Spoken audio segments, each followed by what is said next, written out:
or rather 3-hour show of Dynamite and Rampage. I've now seen them both. This will not be a complete review. I'm going to go through most of this, but I want to say this. Seeing that Rampage has been tacked on to Collision and Dynamite, my thoughts is that sooner or later one of these shows is going to take up that hour that Rampage has, and it's going to be a full of either Dynamite or Collision. Because I think this really helps. One of the shows is going to have an extra hour. That's what it feels like. And I think that's the wisest thing to do. Eliminate the fat, as they say. And Rampage is a fatty thing that makes no sense. They need to just get rid of it. So they keep tacking it on to one of the shows, testing to see which one makes the best sense to keep it on. And then they just eliminate Rampage altogether, and it's just going to be 3 hours of Rampage. Oh, no, 3 hours of Dynamite or 3 hours of Collision. That's the way it looks. But let me say this. They're in charge, but not. That's what this really feels, guys. When you see this show, seeing the EVPs basically cut out Tony Khan in the very beginning, when Tony said he's doing this remotely and they cut him out. And as I said, I don't know if JD said this, I don't know if just Alex said it, I don't know if Solomon said it, I don't know, they probably didn't or they probably did. But as I said, when it came to getting rid of Tony Khan and making about the Bucks running everything until Tony comes back and they do a story with him and not rush it, I said the only way they're going to be able to do that is that in their contract, if there's incapacitation of Tony Khan, they can run the place. And he's incapacitated and they're running it. That is the first step of actually trying to clean up some, I want to make this clear, not all, but some of the mess that AEW and Tony Khan have created. Look, I'm going to talk about this in a minute, but let's really clear the air here. Has AEW done the most stupidest things? Yes. Has Tony caused more trouble than it's worth? Yes. We know this. Did CM Punk do something he didn't need to do? Yes. But is he lying? Probably not. Most of what he said is probably 100% true, with a little bit of extra that was tacked on because it's CM Punk and he's going to bury anybody he wants. This is the deal. Whether just Alex wants to admit that, JD wants to admit it, it makes no difference. They keep going, telling me when I'm telling lies. That means nothing. Everybody talks the truth, but also throws a little bit of their own feelings into it, which isn't always the truth.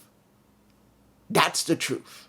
You always add something extra, either because you're afraid to tell the truth and you lie a little bit, or you're going to lie because you want to make yourself look like the hero. That happens.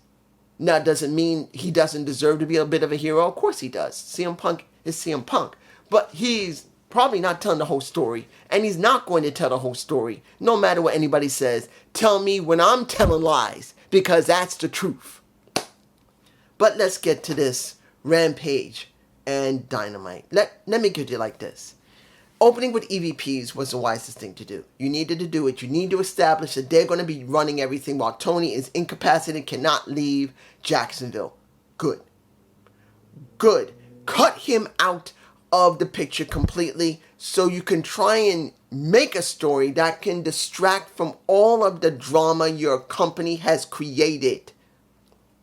That's the best option they got. Take pretty much bullshit and turn it into lemonade. That is hopefully what they're doing here. Now, does it feel like the NWO? Does it feel like the Wolfpack? Does it feel like all that stuff WCW did? Yes. To a certain extent, yes. But they're not even close to the type of star power they had during the NWO days or WCW days. They had nothing but star after star after star. Now, unfortunately for me, I could not watch it, much of it at all, because of what was going on at the time. I was married.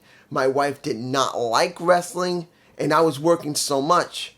I couldn't watch it even if I wanted to, and if I did watch it, she didn't like it. So I barely saw any of it. So I missed a lot of that, but I do know what happened. So this does feel NWO-esque, Wolfpack-esque, it could be a strong possibility that Darby Allin will become the Crow of AEW. Let's make this clear. It would make sense if Darby Allin, when he's fully recovered from his broken ankle and getting hit by a bus, I know he did get hit by a bus in my stomping ground, which I'm not, but at least he's not dead. But still, I know. But this could be the way they're going to be going eventually.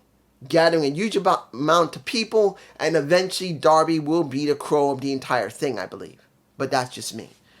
But seeing they open with it was fine. Seeing Swerve, the second thing you saw, was fine. But I'm going to be honest here. Swerve having these now supposedly 3 matches?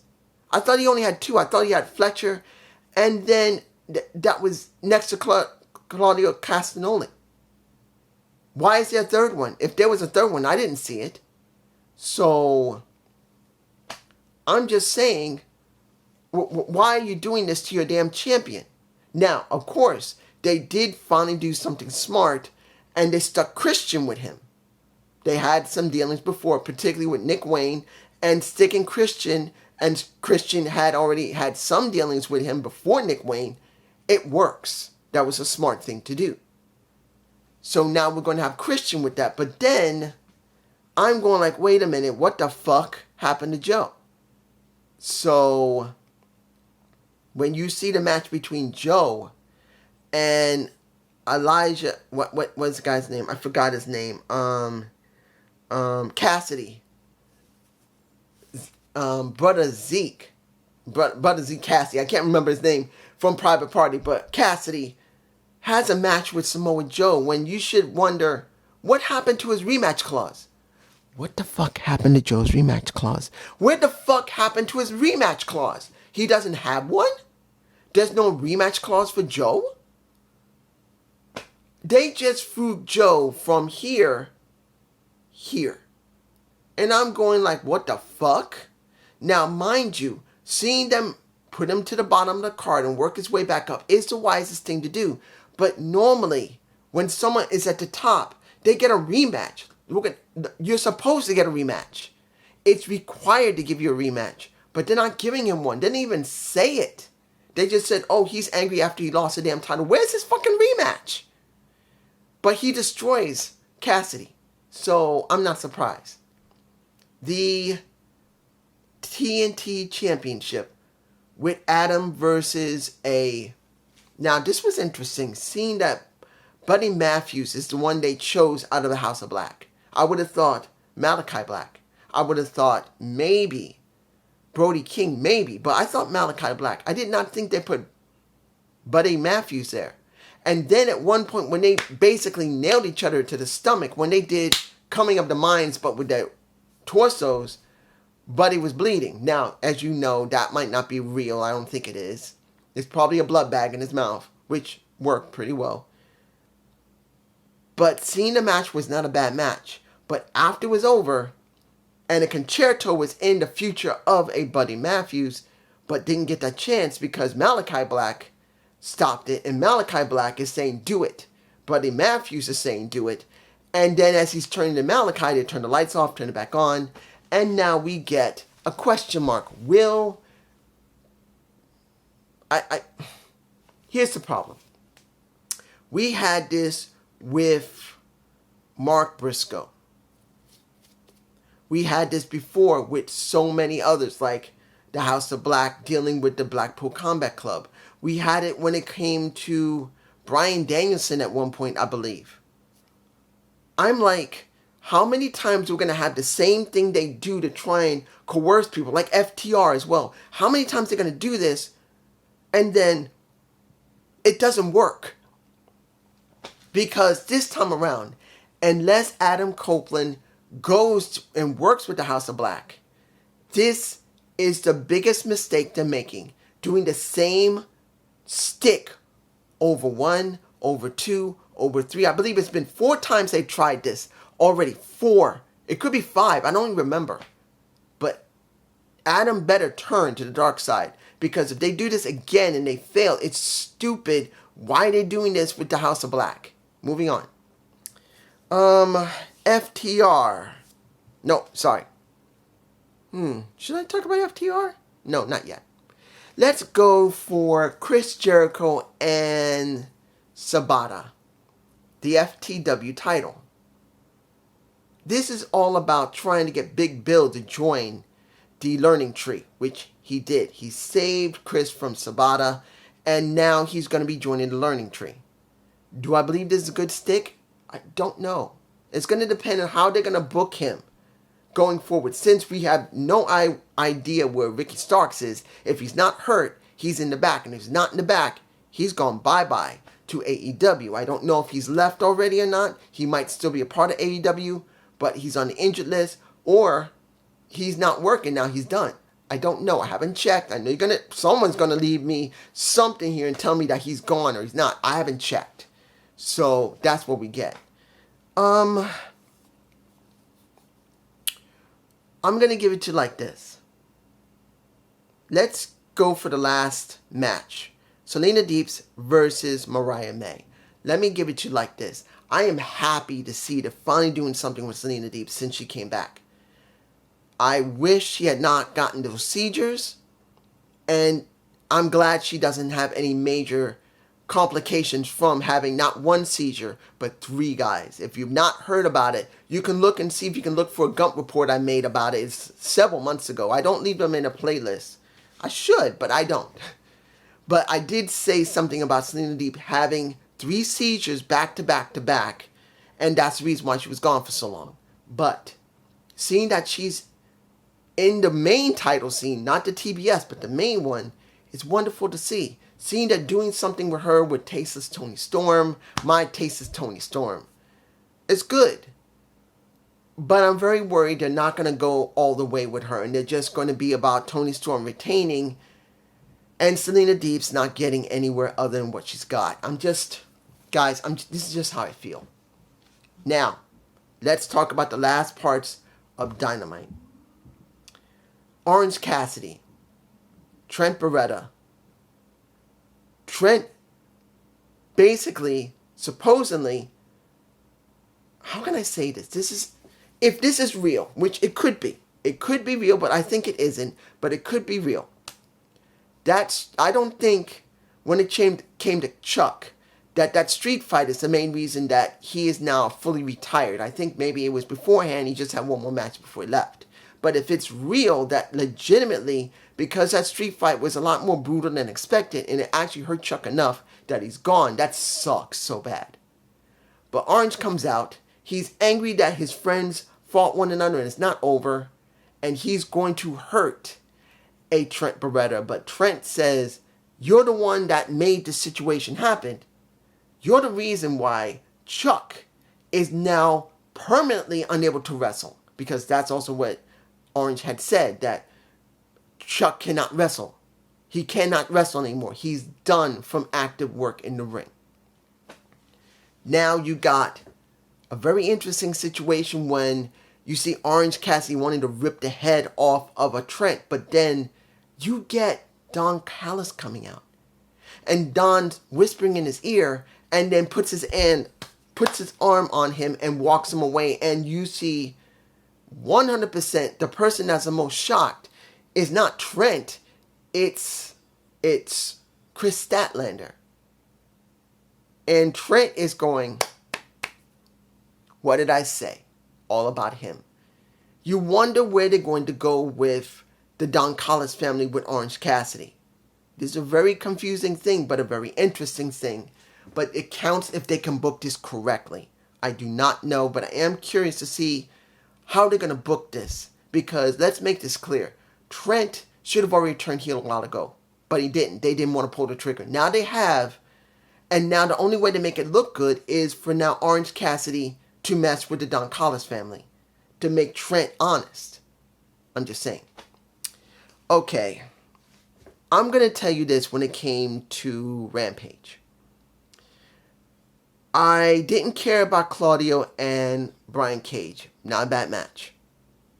I did not care about Rocky Romero dealing with Kyle O'Reilly, even though that wasn't a bad match. Now, I know that Claudio Castagnoli and Brian Cage was on Dynamite, but I forgot to mention it. The match that I cared about was Sky Blue, and I didn't think they couldn't pull it off, Willow and Sky Blue. I knew they could. And seeing the match was not that bad.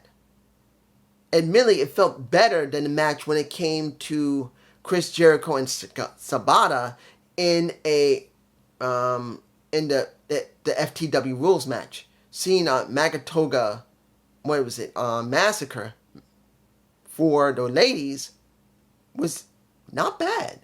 I didn't mind it. In the end, Willow won it. But the question now is, how are they going to book Willow with Mercedes Moné? To be honest, at this point, if Willow beats Mercedes Moné, it would be a big mistake. When they do Double or Nothing, she's got to win. Because it makes no sense.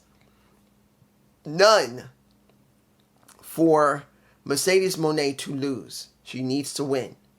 And then you see a sighting that I haven't seen in a long time, and that is Saraya with her little partner. I don't know who she is. I've never seen her before. Because since I don't watch Rampage, I've never actually seen this woman who's got the nice boobies and some personality. She, taken away from the boobs, she actually has an interesting personality. Now, of course, she's a Brit, but it's not the point. She does have something. I can see it. But the question is that a prelude to what we may see after Double or Nothing when Saraya, who really needs to deal with Mercedes Moné, I'm saying it now, if they don't deal with each other eventually, this will be the most stupidest thing that AEW could do, because the reason Saraya could no longer wrestle was the last match that she had with Mercedes. It was not intentional, but that match easily could make a story that easily could spark the interest in the women's division. I'm telling you right now, if they don't go there, it's a mistake. I'll say this.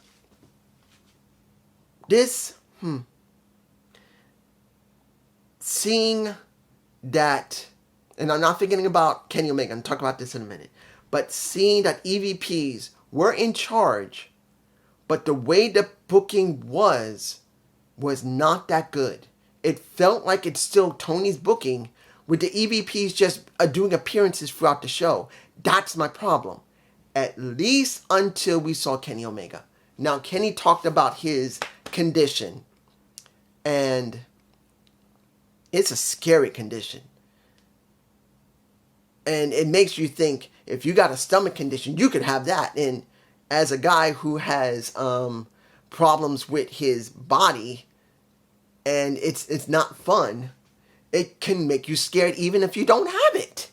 Which I'm sure I don't have it. I'm sure I don't have it. I have some condition, but it's something entirely different. But I'm telling you right now, hearing how he was scared that he may live with a bladder bag for the rest of his life, that is a terrifying thought. So hearing that he's interested in wrestling again, that they told him if they don't give him the surgery, eventually it is a ticking time bomb. It will eventually probably happen. He says, until the wheels fall off, I'm doing pro wrestling. And then once we see Okada coming out, and he says, give me a couple of months to get ready, and me and you tear it up again, we get a Jack Perry coming out, wiping him out. Then we see him not only nailing him from behind, but also using a chair to the abdomen that he clearly said he can't take blunt force trauma to the abdomen, which I know made everybody scared, because if that is true, even though he's perfectly fine, it scares you to see a guy who could lose his intestinal function permanently if the wrestling is done incorrectly. It's scary. So, once we see the EVP trigger, that's pretty much it. Next to him doing I'm giving you like this. The segment was quite well done. Seeing that they're trying to give as much sympathy to Kenny Omega as possible, since he is still also an EVP, it makes you think one or two things. He is going to wrestle, but then it's going to be very sporadic, and he will be in the back as an EVP. Or they're going to have him, when he's recovered enough, he will wrestle all the time and act like an EVP on screen as well. I don't know which one is better. But I gotta say this, and I'm saying this right now. As it stands, they are going to do a storyline that hopefully, and I'm saying this, hopefully can counteract all the reason I'm botching here is that publicity that they've had for almost a year now. When they, year and a half, they had the scrum, then they had the incident, then they've been having problems in the back, then we've been getting reports how bad it is over there. Then CM Punk is no longer there. He goes there, then he does his talk, and then they release the video footage, which screwed everything up even more. And then they tried to even correct again by eliminating not just Kenny at this moment, but a Tony Khan. They need to distract everybody from all of that bad press. After they do that, next to the storyline they're doing, they need to restructure their locker room. They need to restructure the women's division. They need to restructure the men's division when it comes to not just the trios, but the tag division. And they need to clean up every damn title they got because they got too many damn titles. No one cares that much about them. You got to eliminate Rampage. You got to make it now Collision, Dynamite, ROH, and throw ROH off of Honor Club and just put it on YouTube to just somehow clean up this mess that they got right now. It's just a huge mess. But that's just me. Peace.